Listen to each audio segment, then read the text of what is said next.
Hey, welcome to the first interview of the Brad Letterman, whatever channel. I don't know what it's going to end up being called, but this is a privilege to have as my first interview one of my best friends in the world, somebody who grew up in Chicago and has been around the Merc and the SIBO and everything since probably 1985 through the year like 2010. He coached softball with Michael Lewis. His daughter and Michael Lewis, they coached softball together, and Michael Lewis went on to write a softball book. He was there and saw it happen. He had a beautiful apartment right on the corner, right by the Castro Theater, right up the hill. We used to play basketball together, and it was more of a workout to get to that basketball court because you had to walk up the hill than playing basketball was. I was a terrible basketball player. He was a really good basketball player. And magically, we're going to say hello to one of the best traders I've ever known and one of my best, probably my best friend in the world, Ed Murray. And by the magic of editing, we will talk to Ed Murray immediately. And I want you to remember that as far as me being a videographer, I suck. You're here for options knowledge. You're not here for special effects. You're not here. I'm not an expert videographer. I am an expert in options, and so is Ed Murray. Here's Ed Murray. Yes. Did you ever meet the baseball player? Yeah, a couple times, 12 years apart. And both times my friend, I wasn't going to bring it up at all, but my friend brought it up both times and said we had the same name. And both times Eddie Murray just stared at me and said, "So what?" All right, let's just prove that we're. Do you remember my badge number in AMD? I was L24. What was your badge number? I was going to say 21, L21. I knew it was an L. That's Willie Mays, right?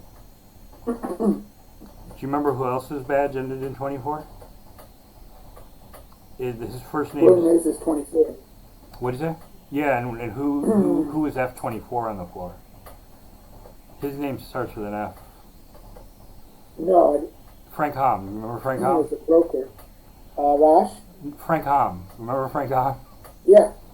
Yeah, he was F24, right? He was a Giants fan. Yeah. Yeah, and he was F24 because of Willie Mays. I was F20. Yeah, he was a L20. huge Giants fan. Dude. I was L24 because that's the pick of the draw I got. What was your badge?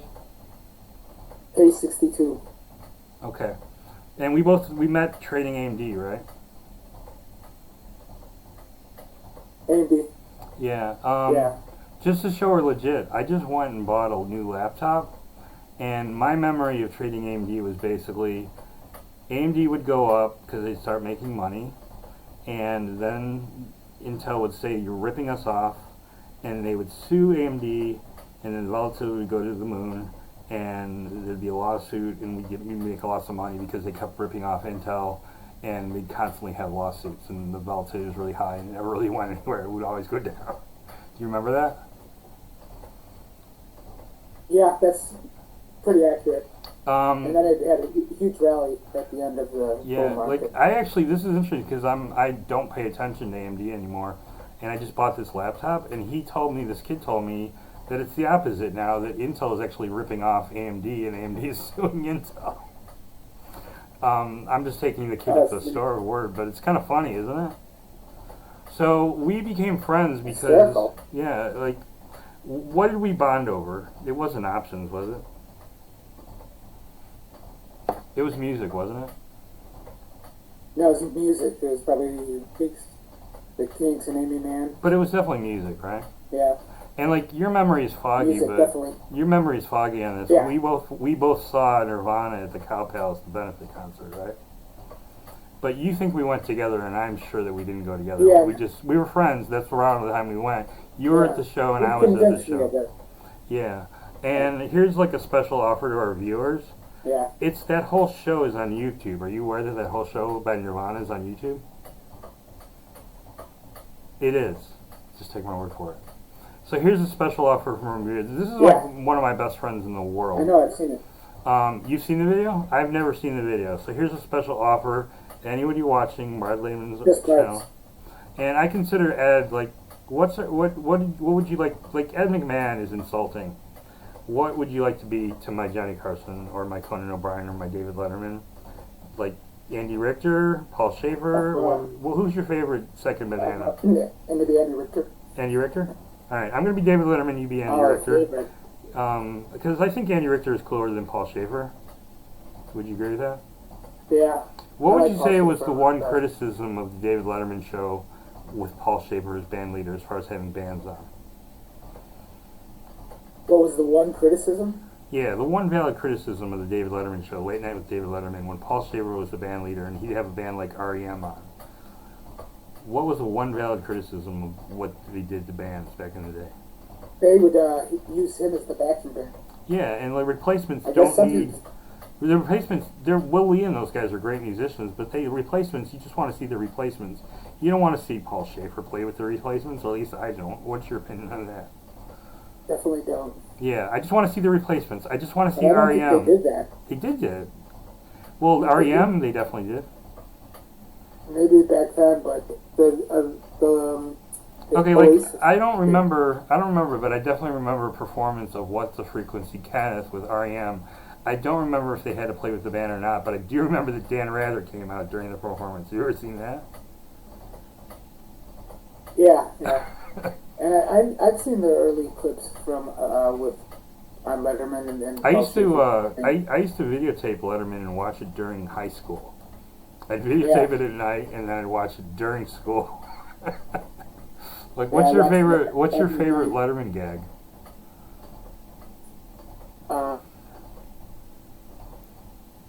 Oh man, I like the dropping things from the tall heights. But all right, what's your favorite? Under the Stairs with Chris Elliott. Chris Elliott was awesome. My favorite episode of the early David Letterman show was the day that he had Charles Grodin on, and he did the whole show from home because he needed to get his cable installed. Did you ever hear that episode? Yeah. It was hilarious, and Charles Grodin is like, he's actually probably a pretty nice guy, but he likes to be the crank. And David Letterman's not there, and he's sitting in the guest chair, and David Letterman's like, I'm sorry, man, but these cable guys are impossible. I can't be there. And Charles Grodin's like, wait a second, you're not here? He's like, yeah, I'm waiting for cable. Do you know how hard it is to get cable installed? And Charles Grodin's like, wait, I'm your number one guest on your show, and you're not here. Dude, I'm getting my cable installed. He's like, do you know what an insult that is to me as an actor of my caliber? And of course he was in on the joke. Remember how he made Terry Garshauer during a show once? Did you ever see that? Yeah. Okay, what's your favorite thing that was dropped off of something, and we'll go on and we'll talk about options. Favorite what? What's your favorite thing that you ever dropped off the building? And then we'll talk about options. I mean, he dropped TV sets, he dropped basketballs. What? It was a styrofoam cooler of beers, and he asked some construction worker or whatever, and he said, I think he requested Schaefer's, and they came up with the line, Schaefer's, the beer to crush when you're crushing more than one. They're saying that was their advertising. Did you ever see when he beer to have when you're having more than one, which is just remember when like Letterman was just a dick to everybody? He wasn't a dick, but rude, I guess. Did you ever see Billy Idol on Letterman? Yeah. You remember like he's like, well, they've taken to calling street drugs. Idol's a dick. He should have been a dick to him. Well, I mean, I don't know if he's a dick or not, but this is my memory of that show. Billy Idol comes on, he's Billy Idol, and he's like, whether he's pretending to be an idiot or he's an idiot or he's drunk or what, but he goes, yeah, like a lot of the kids have started using my songs as street names for like drugs. Like cocaine is called White Wedding, heroin is called Rebel Yell, and David Letterman just deadpan goes, your parents must be very proud of you. Did you ever see that? And there's only one because I watched it every time. I watched Dave when he had his summer morning show. Yeah, like I think I saw that once or twice, but you're a couple years older than me, right? You're like 2 years older than me. Do you remember the one person that was able to shut him up instantly and he had no response? It was Cher. Do you remember the first time you interviewed Cher? Yeah, I've seen that clip again too. He said to us, Cher, he said, Cher, I love you, man. We've been trying to get you on the show forever, and you wouldn't do it. You just wouldn't do it. We invited you a million times. We're big fans. You wouldn't do the show. Why would you do the show? Why wouldn't you do the show? You remember what she says? Because you're an asshole. She says, because I thought you were an asshole. He had no comeback at all. You saw Crispin Glover on there, right? Yeah, I'll rewatch that from time to time because it's so great. The thing is, like when Joaquin Phoenix did it, and when Andy Kaufman did it, they were all in on the gag. But when Crispin Glover went on, only Crispin Glover was in on the gag. It's my understanding. Letterman was really scared he was a psychopath. So anyway, let's talk about options. So we stood next together, and here's the offer. If you made it this far in the video, Ed says he rewatched the video of the 1993 Nirvana show we both attended. I just sat in the audience. I was not in the mosh pit. I was sitting in the audience going, how does that guy do that to his voice for an hour and a half? What were you doing? Did you bring Jessica? Were you by yourself that night? Yeah. I was in... Were you in the mosh pits, or were you sitting on the side? No, about 3/4 back on the main floor. Okay, here's the offer to subscribers of Brad Laban's Option Learning channel. I haven't seen that video ever, Scout's Honor, and I will guarantee that if you Google that video, Nirvana Cow Palace 1993, and you tell me if I'm wrong, I'll give $1,000 if Kurt Cobain does not jump into the drum kit at the end of the show. Do you remember that happening? Did not? He did, yeah. Like, so I've never seen that video. If somebody can watch that video and he doesn't jump into the drum set and crash into the drum kit. Himself what? Pretty badly. He hurt himself pretty badly. So, like, I'm being kind of a con man because I know for a fact by memory that he did jump into the drum kit. We did see Pete Townsend together, though, right? Yeah, the Berkeley Community Theater. Cool. So, like, we met and, like, we were just kind of become friends. So we went to that concert. And Ray Davies at the Fillmore. Yeah, definitely. But at this point, we just become friends. So we were both at that show, but we were not together at that show. And then we became better friends when we went on a double date to Cafe Macaroni. And do you remember, like, what my problem? You were perplexed by a rack of lamb on how to eat it and still... Well, the thing that perplexed me, that was true. And the thing that perplexed me was I wanted tap water, and they didn't have tap water. Yeah, that was another thing. And remember Clown Alley? We were at one of the best restaurants in San Francisco, Club Macaroni. That place is legendary. Yeah, and like I had a view of Clown Alley, which is like a fast food place where people were regularly killed. Is that true or false? I wish that we were. I also noticed people went there after the bars. Yeah, like, but the thing is that we were eating at one of the finest restaurants in San Francisco, and because I'm a picky eater, and I was with this girl that I was totally into. And because I had no idea how to eat the thing that I was eating, and they didn't have tap water, I was looking longingly at Clown Alley and wishing we were eating there. And how bad of a driver am I? Yeah. I'm pretty bad, aren't I? You suck. It's like I'm terrified the entire time I'm in the car. Okay. And then we went to the Elbow Room, and like me and my girlfriend. No, it's not quite that bad, but you don't look at the road and... I talk a lot, right? For long periods of time, you talk and look where you're going. And we went to the Elbow Room afterwards, and I don't really care because like me and my girlfriend at the time made out on the dance floor of the Elbow Room the entire time, and then I said it's time to go. Yeah. Okay, so like, who did you? I hung around between the Marion pit and the EMD pit. You were mostly in the EMD pit, right? Almost exclusively. Stuff in the Marion bankers. Was that your first time as a market maker? Because you've been in the business before. Like, that was your first years as a market maker. Was that EMD the first pit you traded in? Yeah.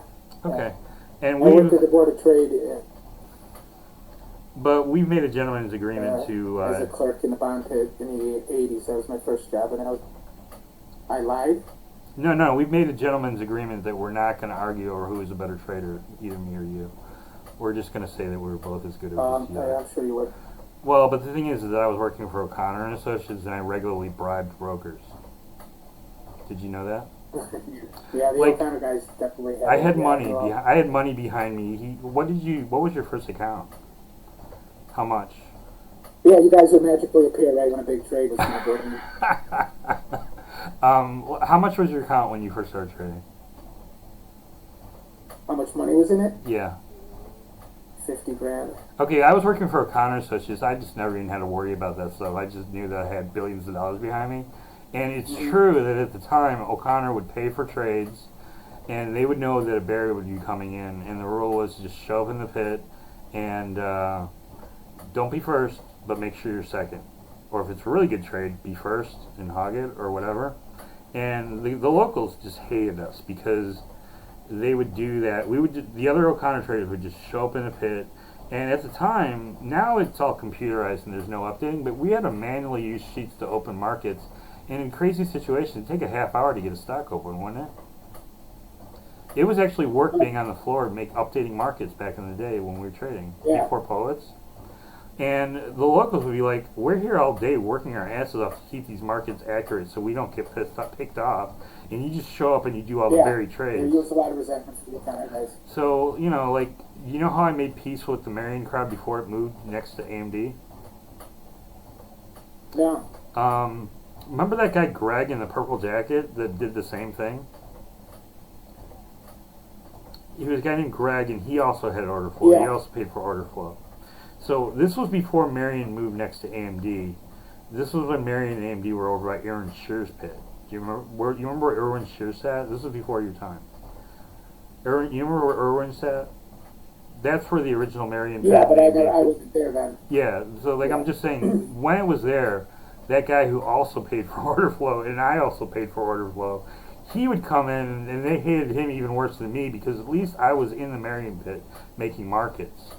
So he showed up one day, and you know what I did? We both knew that trade was coming down, and he was there and I was there, and it was like a 3,000 lot. It was just pure money. Those trades were pure money. And he would go, a broker would come in the crowd and say, where can I do this? I want to buy these calls. I want to sell these puts. I want to do stock. I want to buy these calls. I want to do these calls. And I want to do these calls, and I want to sell these puts and this put spread, and I want to do it all in a package. What price do you want to do? And everybody looking at their sheets, and like either Greg or me would go, it all nets out to $24.95. I'll do it for $24.95. And the guy would go, sold. Like I have it 3,000 times. And what was the rule back then if you were first? That's fucked. It is. It was.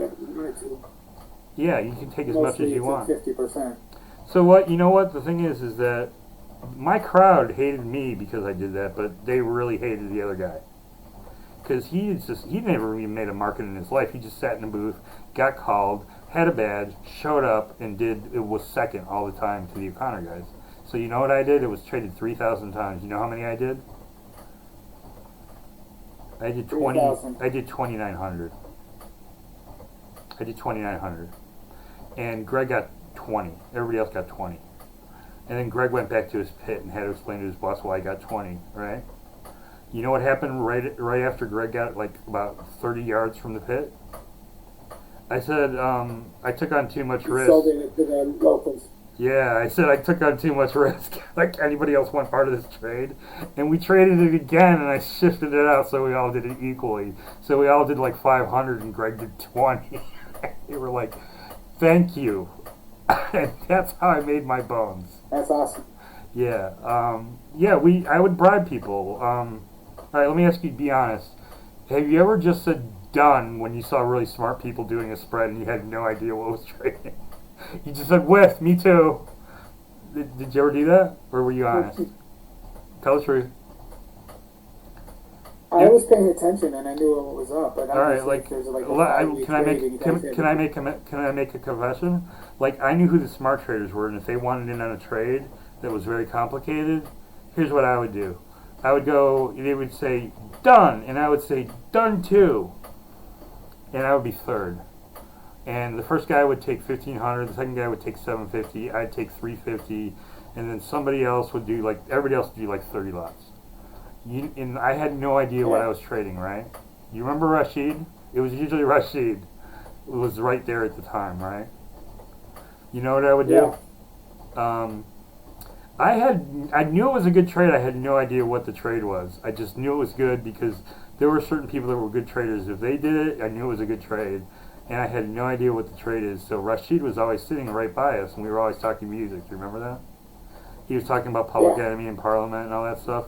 A really good friend of ours, Rashid, who Yeah. was a great basketball player, and unfortunately he was paralyzed in a motorcycle accident. I'm running out of time. What do I do? Do I have to pay money?